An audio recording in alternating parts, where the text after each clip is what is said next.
Good evening, guys. Um, Today my topic is about the relationship between addiction and social environment. When you heard addiction, you might assume that I'm gonna talk or I'm gonna use the stories of public figures who are known for their addiction, just like Amy Winehouse, Farrah Fawcett, Elton John, and Robin Williams. Yeah. But I'm gonna use my personal story to state my idea. So, I got addicted at the age of 15. That was really young. So, yes, 15 years old. But before that, I was brought to an organization for children, which is called SOS, and this organization is following the family-based care program where the children, like me, was given a new family, a new mother, a father, and many siblings. And part of the program is for us to be transferred in a youth facility when we became teenager or when we reached the age of 13 or 14 years old. And so when I was transferred to the youth facility, that was the time I got my addictions, not addiction. So, but first of all, what is addiction? There are many definitions for addiction, and the term usage is always seen as controversial. And the most common definition that we know is the biological definition, which defines addiction as the brain disease, a progressive brain disease, and a psychiatric disorder. And often we can see that we have this stereotypical image of addicts, like people who are using drugs or drinkers, alcoholics, and smokers. But that's not the point. According to Cambridge English Dictionary, addiction is the need or the strong desire to do or to have something, or a very strong liking for something, meaning it's not only the dependence or the abuse of drugs or substances, but it's also can be seen in our behaviors, in human behaviors. So it can be addiction in the substance and can be behavioral addiction. So going back to my story, I was transferred from the village, SOS village, to the youth facility because I was 15 years old. And transferring from the youth facility from the village to the youth facility actually set up a lot of challenges for me because it was a new environment. It was completely different, like the setup. So I was living with a lot of guys, so it's only one gender, and I met those guys with various form of addictions, and it was one of my culture shock. So when I was in the village, I had a daily routine. I had like a concrete daily routine for in the village, and when I was transferred to the youth facility, it didn't work because I don't know why. Maybe it's because of the new social environment where my sleeping pattern was completely changed, and my eating habits were completely changed as well. So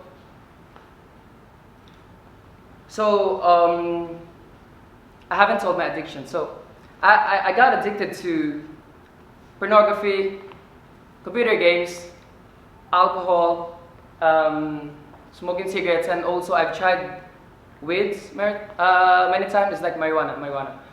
So this is shit term for us. So weeds, marijuana, and I didn't get addicted to marijuana, but I got addicted to the side effects of it, like trippy arts, psychedelic music, you name it.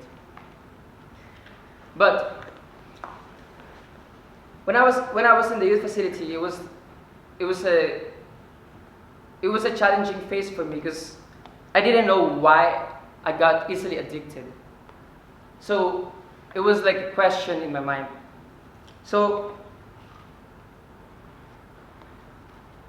So I hang out with these people who offered me different experiences, because I portray those addictions as my opportunities for me to grow, because those things were not offered in the village. So it was actually a new thing for me. So I tried everything, and I got addicted to it. Like, those addictions were eventually incorporated into my lifestyle. So it was almost 1 year I was doing that. So I was just like, binge drinking all day, all night, smoking, weed, computer games, pornography. But I still continued going to school. I was still attending school, even though I spent most of the time in the street. So I got into many street fights before, but it was part of my experience. But the thing, the love for education was still there for me, even though I had addiction. So I still managed to go to school and attend, like, every day, and I managed to stop those things. So I was in grade 7 at the time, and it was like I was really young at the time. So I managed to stop everything, because that experience was actually 1 whole year. And when I was in the process of realizing everything, and I stopped already. So it's almost 5 years now, because I'm already 20 years old. I got curious and interested about this personal issue of mine, why I got easily addicted. So I researched, and I've learned that there are many factors that contribute to addiction. This can be biological and social environmental factors. Biologically, genetics. It's because of genetics. Parents, the genes of the parents are transferred to their offspring, and their offspring, they are at high risk. They are at high risk to become addict themselves. Second biological factor is, the second biological factor could also be because of the underlying psychiatric conditions, like anxiety, depression, and mood illnesses. When these conditions are affected by the strong feelings like sadness, the feeling of emptiness, this actually can lead to, for example, the individual, I had this emptiness in my emotional and mental thinking. Those emptiness actually lead me to my addiction. But okay. Also, social factor is a big. Social environment is also a big factor, because, for example, you're in your house, or in your school, or in your work, and those environments are exposed to activities related to your personal addiction, or your others or other people's addiction. So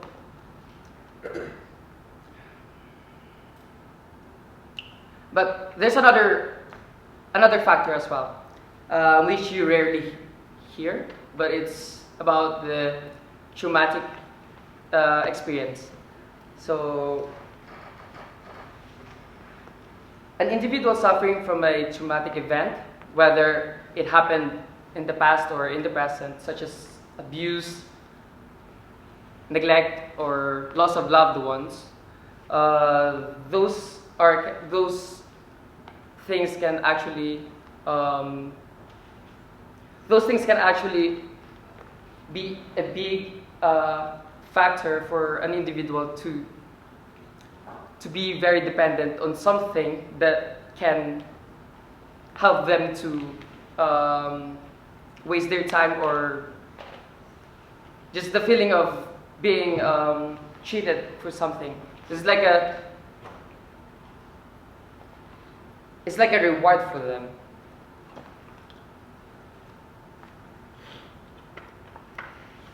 So in my case, that was I discovered that was my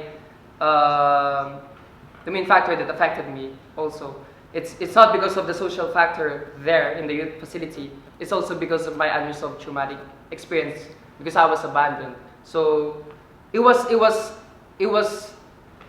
in my character that I was still hiding those things from other people. But then when I got exposed to this new social environment where it offers different kind of addictions or different activities that I haven't seen before or haven't experienced before, those triggers my my emotion to be awakened or to be voiced out, and that's why I tried those, because not only for fun or not only for experience, but emotionally it gives me something that I cannot say, or it gives me a pleasure for something.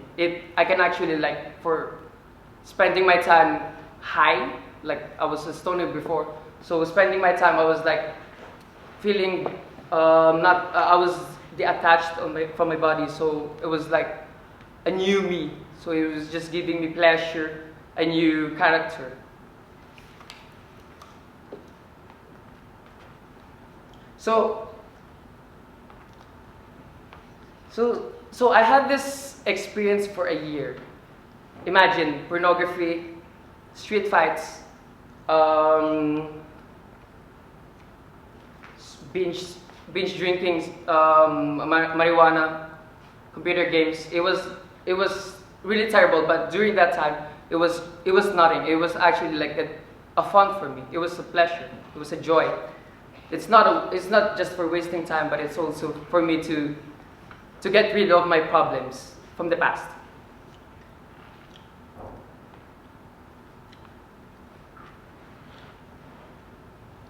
So,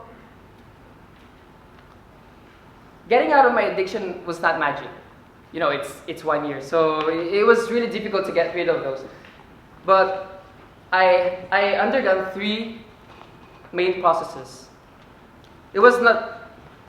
I didn't get rid of all my addictions in one night. It's not possible.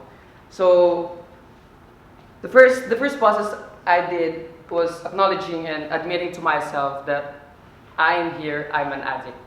I got like more than 5 addictions, and I'm doing it all at the same time in one day. Acknowledging it to yourself is necessary, and it was necessary for me to admit to myself that, oh yeah, I'm an addict, and what should I do? I need help. So acknowledging your addiction and asking for others' help, actually opening up yourself to one person or the people you trusted the most. So that's what I did. I asked other people to help me. I came to them and I said I had this addiction, and I can't get rid of those with only by myself. It's not possible. Addictions cannot be solved by you individually. It's not actually possible. So it was the first stage, acknowledging and admitting it to yourself and to other people, asking them help. Second process I did was lessening the substance, the marijuana intake, the cigarette smoking, and the alcohol. I was just lessening it because actually I had this history of taking 20 beers in one night, so it was crazy before, but it was normal for me before. So lessening the intake of substance and lessening the time spent doing the activities, because just like what I mentioned before, addiction is not only the intake of the overuse of drugs or yeah, drugs or alcohols or cigarettes. It's not only like that. Addiction can also be seen in the behaviors. Like everyone here can be or everyone here can have addictive tendencies actually. Because for example, you're really into sugar or caffeine or sweets or social media addictions. Every one of us have tendencies to be addicts. It's just that it depends on how severe it is, and it depends on how you are aware that this habit or this activity you're doing is actually considered or categorized as addiction. But not many people know that they don't consider that the activities they're doing are actually addictions for some people. So first acknowledging the problem, it was like me, addict, but I'm not actually proud of it, but I did. Second, lessening the intake of the substance and lessening the time you spend doing those activities. For example, when I got here into LPC, I didn't get this, I wasn't really addicted to something, but I had these activities like Facebook use. So I was actually I was spending or wasting my time in Facebook just doing nothing, scrolling down, and that's it. So yeah, so it's like lessening the time you spend doing those activities, just like parties or LKF, you know? Like you lessen the time. If you're addicted to it, then you can actually like go every night if you do that, and then try to lessen per week or lessen the month you go there. And second, the third process I undergone was the fighting the temptations. Because if you are addicted to something, you're still, if it is physical or psychological. For example, I got addicted to marijuana. I stopped, but I still having this craving for this thing. So until now, I can say that I'm really into the psychedelic musics and chipio arts, but still the craving is still there, but I don't do it. You know, it's gonna be. I don't think I'm gonna get rid of those cravings because it was like a year of addiction. So I don't know how to fight it, but as long as I don't do the same things, the same situations I was in, I'm not going to do it. So those are the main three stages: acknowledging the problem, acknowledging what your addictions were or your tendencies to become addicts. Second, lessening the time the intake of the substance or the time you're spending on those activities. And third is fighting the temptations or the cravings that you have for this substance or activities. I like this. I like this quote from a well-known psychologist. Her name is Elizabeth Ann Ragsdale. She said that all humans are addicted to something. It just depends on how aware or unaware you are. And also there's another idea about this addiction where anything we do can be addictive or not addictive. The difference is in how we do it and why we do it. So this is my challenge to you. I'm standing here to attest that addiction can actually, the cycle of addiction can actually be broken. It's, even though the temptation and the craving is there, you can actually like break the cycle of addiction. It is possible, even though it was quite hard to quit for me during those years. I'm here. I can say that I'm still using those, but not on an addiction level. It's just for like a bit, you know. I can categorize it as not an addiction because I know what addiction were. So my challenge to the audience is for you to define your own addiction. Maybe you have a habit that can actually categorize as addiction. You just need to know what it is or what are those. So Because some addictions are very harmful, some addictions are not really. It depends on the severity. So as long as you're aware of what you're doing, you're balancing everything, you're balancing yourself, you're balancing your social environment, because adjusting to a new social environment is quite hard, but we can actually do it physically and by psychology. Yeah. So cycle of addiction can be broken. It is possible, and thank you so much.